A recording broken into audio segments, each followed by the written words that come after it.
മാഡത്തിനെ ആരോ കിഡ്നാപ്പ് ചെയ്തിരിക്കുന്നു. കാർത്തിയുടെ കണ്ണുകൾ കുറുകി. എന്ത്? നീ ഇത് കാര്യമായി പറയുകയാണോ? ആർക്കാണ് അവളെ കിഡ്നാപ്പ് ചെയ്യാൻ മാത്രം ധൈര്യം?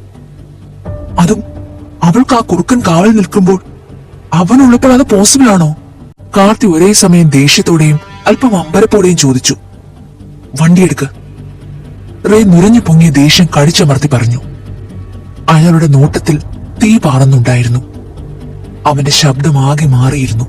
അവന്റെ കണ്ണിൽ വല്ലാത്തൊരു ഭാവമായിരുന്നു. അവർ കാറിൽ കയറി പുറപ്പെട്ടു. കാർ നല്ല വേഗതയിൽ കുതിച്ചു.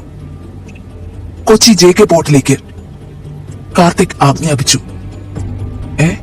അങ്ങോട്ടോ?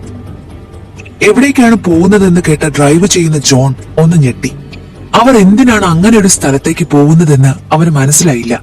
കാരണം JK പോർട്ട് എന്നത് ഒരു പ്രൈവറ്റ് ഏരിയയാണ്. അതും റേയുടെ ശത്രുക്കളുടെ സ്ഥലം. ഇവരെങ്ങനെ അങ്ങോട്ട് യാതൊരു മുൻകരുതലുകളും ഇല്ലാതെ പോകും? ജോൺ ചിന്തിച്ചു. നിനക്ക് തോന്നുന്നുണ്ടോ ആ കുറുക്കനെ ആർക്കെങ്കിലും ഒറ്റയടിക്ക് തകർക്കാൻ കഴിയുമെന്ന്? കാർത്തി ചോദിച്ചു. ആ ഒരൊറ്റ ചോദ്യം കൊണ്ട് അയാൾക്ക് സംശയം തോന്നി. വിഷ്ണു എന്നവനാണ് മാഡത്തിന് സെക്യൂരിറ്റി കൊടുക്കുന്നത്. കാഴ്ചയിൽ പയ്യനായതുകൊണ്ട് രഹസ്യ സെക്യൂരിറ്റിക്ക് അവനായിരുന്നു മികച്ചത്. മാത്രമല്ല, ആരുടെയും കണ്ണിൽ പെടാതെ നടക്കാൻ അവനൊരു പ്രത്യേക കഴിവാണ്. കൂടാതെ എല്ലാതരം കായിക അഭ്യാസങ്ങളും അവന് നല്ല വശമാണ്. നമ്മുടെ മാഡത്തിന് സെക്യൂരിറ്റി കൊടുക്കുന്നത് അവനാണെങ്കിൽ അവൻ അവന്റെ കാവൽ ഒഴിയാത്തിടത്തോളം കാലം ആർക്കും മാഡത്തിന് തൊടാൻ കഴിയില്ല. വിഷ്ണുവിന്റെ കാവലിനെ തകർക്കാൻ മാത്രം കഴിവുള്ളവർ ഇല്ല. ഇനി ഉണ്ടെങ്കിൽ തന്നെ അത് ബോസ് മാത്രമാണ്, അല്ലെങ്കിൽ അത് അയാളായിരിക്കും. ജോൺ ആരെ ഉദ്ദേശിച്ചു പറഞ്ഞു. നീ ഉദ്ദേശിച്ചത് തന്നെയാണ് ഞങ്ങളും കരുതുന്നത്.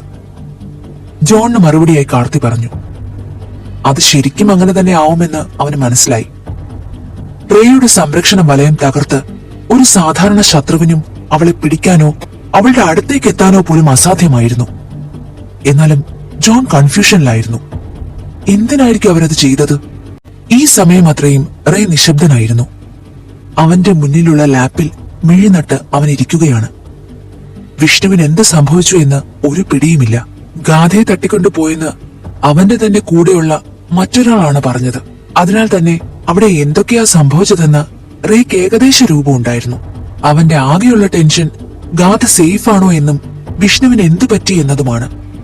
ഇവർക്ക് മുന്നേ അവരെ തിരിഞ്ഞ് എറണാകുളം മുഴുവൻ ആളുകളെ അയച്ചിട്ടുണ്ട് കാർത്തി. അങ്ങനെയാണ് ഗാഥയെ കൊണ്ടുപോയത് JK ഗ്രൂപ്പ് ആണെന്നും അവരുടെ പോർട്ടിലേക്കാണ് പോയതെന്നും മനസ്സിലായത്. കിഡ്നാപ്പ് ചെയ്യപ്പെട്ടിട്ട് അധിക സമയമായില്ല. അതുകൊണ്ട് അവൾ സേഫ് ആയിരിക്കുമെന്നാണ് അവരുടെ വിശ്വാസം. എന്നാലും അവളെ